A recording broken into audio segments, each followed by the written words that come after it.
हाय दोस्तों, स्वागत है आप सबका मेरे चैनल में। दोस्तों, आज की इस वीडियो में हम आपको बताएंगे कि ब्रह्म राक्षस क्या होता है।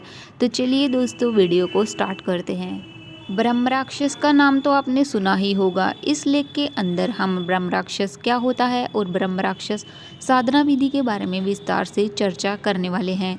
दोस्तों, जैसा कि आपको पता है कि प्रेत कई सारे होते हैं और बंगाली कल्चर के अंदर तो भूतों के बहुत से प्रकारों का वर्णन मिलता है, जैसे चुड़ैल, शहीद, भूतनी, प्रेत आदि। इन्हीं प्रकारों के अंदर एक स्पेशल प्रकार का भूत होता है जिसको ब्रह्म राक्षस के नाम से भी जाना जाता है।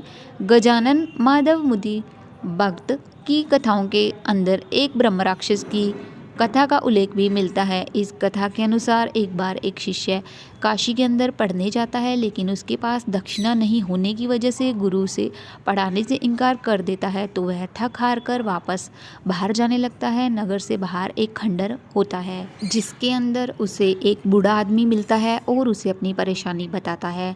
तो बूढ़ा उसे कहता है कि चल तुझे मैं पढ़ाता हूँ। शिष्य कई सालों तक उसके पास रहकर उसकी सेवा करता है और जब ज्ञान पूरा हो जाता है तो बूढ़ा कहता है कि मेरे पास जो कुछ था मैंने तुझे उसके बारे में बता दिया, अब जा और इस ज्ञान से संसार का कल्याण कर।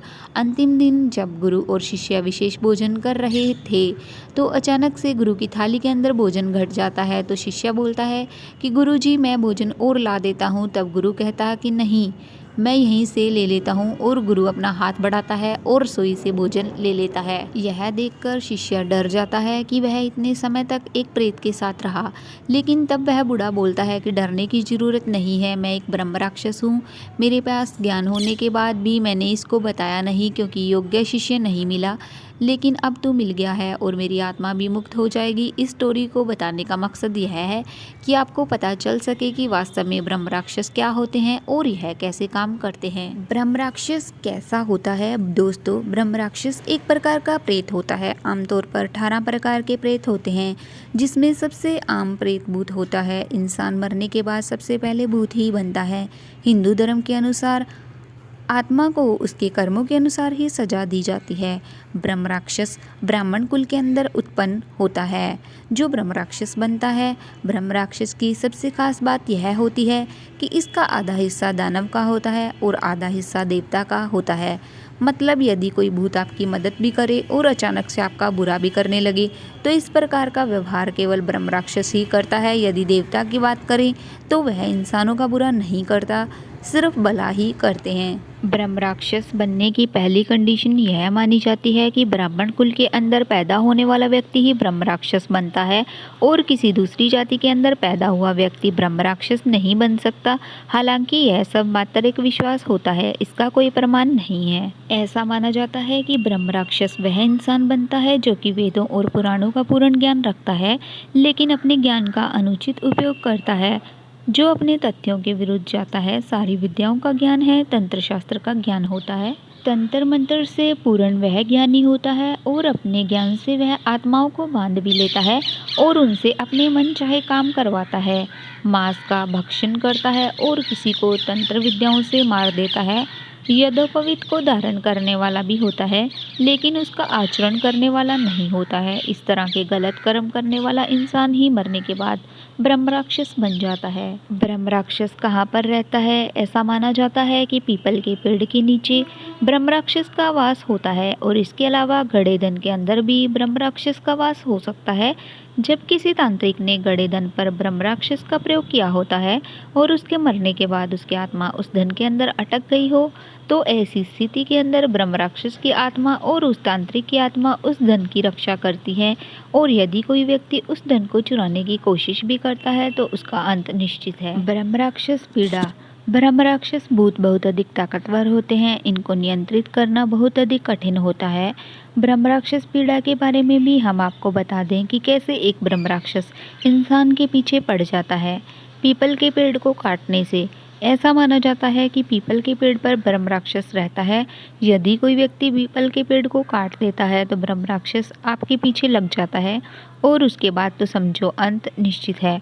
इसके अलावा पीपल के पेड़ के नीचे की जाने वाली अनजानी तंत्र क्रियाओं की वजह से भी ब्रह्म राक्षस आपके पीछे पड़ जाता है। इसलिए कभी भी पीपल के पेड़ के नीचे कुछ भी तांत्रिक क्रिया ना करें जो आपको नुकसान पहुंचा सकती है। जानकार बताते हैं कि काली क्रियाओं से भला कम बुरा अधिक होता है।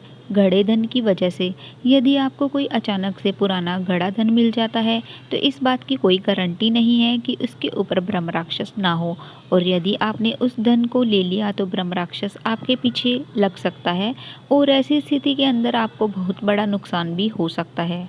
आग के पेड़ से आग के पेड़ के बारे में भी आप जानते ही होंगे, लेकिन यदि कोई बहुत ही पुराना आग का पेड़ है तो बेहतर होगा कि आप उसे ना काटें, क्योंकि हो सकता है उसके अंदर ब्रह्म राक्षस हो। हालांकि आम आग के पेड़ों के अंदर ब्रह्म राक्षस नहीं रहता। आपको बता दें कि ब्रह्म राक्षस काफ़ी कम लोग ही बनते हैं। तंत्र क्रिया से ब्रह्म राक्षस को घर में दाखिल कर देना। आमतौर पर ब्रह्म राक्षस के पीछे पड़ने का सबसे आम कारण यही होता है कि आपके दुश्मन किसी तांत्रिक की मदद से ब्रह्म राक्षस को आपके घर के अंदर दाखिल कर देते हैं। ऐसी स्थिति के अंदर ब्रह्म राक्षस घर के अंदर दाखिल हो जाता है, लेकिन उसे घर से वापस निकालना बहुत ही मुश्किल हो जाता है। ब्रह्म राक्षस से बचने के उपाय। दोस्तों, ऐसा माना जाता है कि ब्रह्म राक्षस यदि किसी व्यक्ति के पीछे पड़ जाता है तो यह उसका दुर्भाग्य ही होता है, और यह भी माना जाता है कि ब्रह्म राक्षस पीछे पड़ने के बाद उस व्यक्ति का बचना मुश्किल हो जाता है, क्योंकि ब्रह्म राक्षस बहुत अधिक ताकतवर होते हैं और उनको तंत्र मंत्र सभी तरह की विधियों का ज्ञान भी होता है। इस वजह से जब भी कोई तांत्रिक नियंत्रण करने की कोशिश करता है तो उन सब मंत्रों का तोड़ उनके पास होता है। इसी वजह से ब्रह्म राक्षस को नियंत्रित करने की क्षमता हर किसी के पास नहीं होती। हालांकि ऐसा भी नहीं है कि ब्रह्म राक्षस से छुटकारा पाने का कोई भी तरीका नहीं है।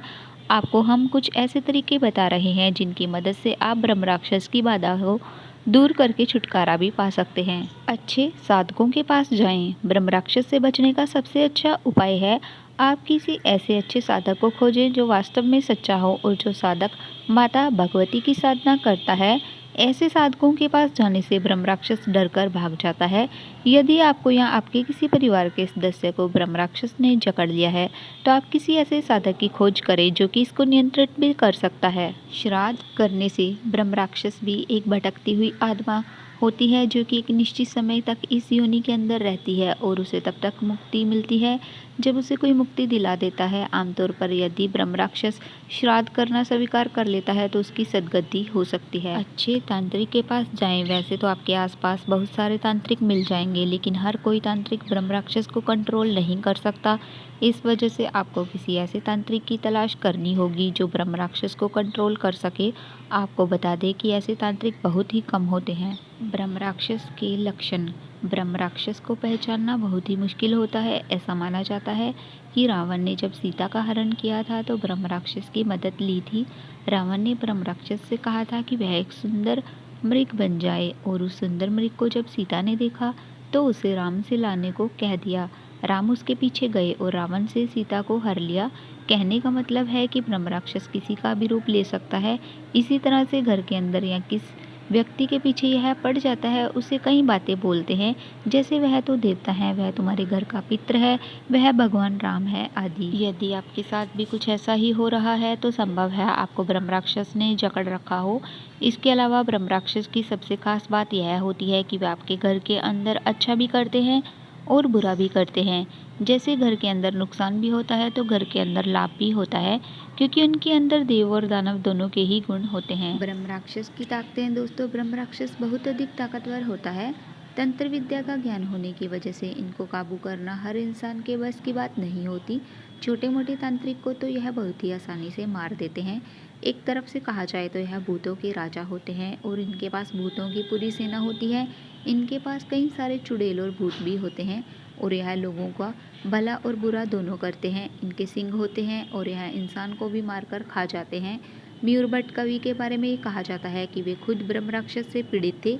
ब्रह्म राक्षस की वजह से ही वे कुष्ठ रोग से पीड़ित हो गए थे, और जब वे अपने कुष्ठ रोग से छुटकारा पाने के लिए साधना कर रहे थे तो ब्रह्म राक्षस उसके अंदर बाधाएं डालने का काम भी कर रहा था। बाद में उन्होंने राक्षस को नाक से स्वर उच्चारण करके हराया था। ब्रह्म राक्षस की साधना विधि। दोस्तों, ब्रह्म राक्षस की साधना यदि कोई कर लेता है तो उसके पास कई सारी अपार ताकतें आ जाती हैं और उन ताकतों के बल पर वह कुछ भी कर सकता है। मन चाहे उतना धन हासिल कर सकता है, लेकिन आपको हम बता दें कि आप यदि ब्रह्म राक्षस की साधना अकेले करते हैं तो आपकी मौत भी हो सकती है।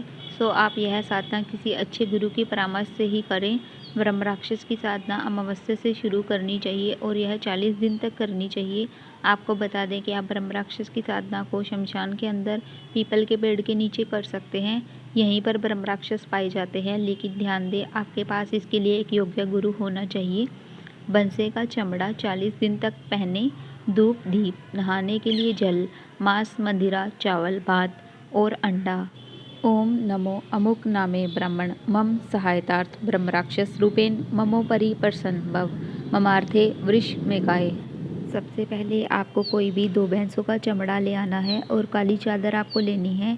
इसके अलावा सिद्ध रुद्राक्ष माला लें। स्नान आदि करने के बाद 4 बजे शमशान घाट के अंदर चले जाएं और फिर ब्रह्म राक्षस का ध्यान करें और बोले कि आप मुझे तमस रूप में सिद्ध हो। शमशान के पीपल के पेड़ के नीचे काली चादर बिछाकर बैठ जाएं। उसके बाद वहां पर रोज 11 माला ऊपर दिए गए मंत्र का जाप करें और वृष में काय की जगह पर आप कितने वर्ष के लिए उसे अपने वश में करना चाहते हैं बोलें। 40वें दिन आप ब्रह्म राक्षस को नए कपड़े वगैरह दें और चप्पल वगैरह की व्यवस्था करें, जिससे ब्रह्म राक्षस अधिक प्रसन्न हो जाएंगे और आपके सामने प्रकट होंगे और आपको वर मांगने के लिए कहेंगे। बस तब आपको वर मांग लेना है। ध्यान दें, ब्रह्म राक्षस को कभी भी वश में करने की कोशिश ना करें। ब्रह्म राक्षस की सच्ची घटना। दोस्तों, यकीन मानिए ब्रह्म राक्षस सच में होता है। हालांकि इसके बारे में कुछ स्टोरी होती है।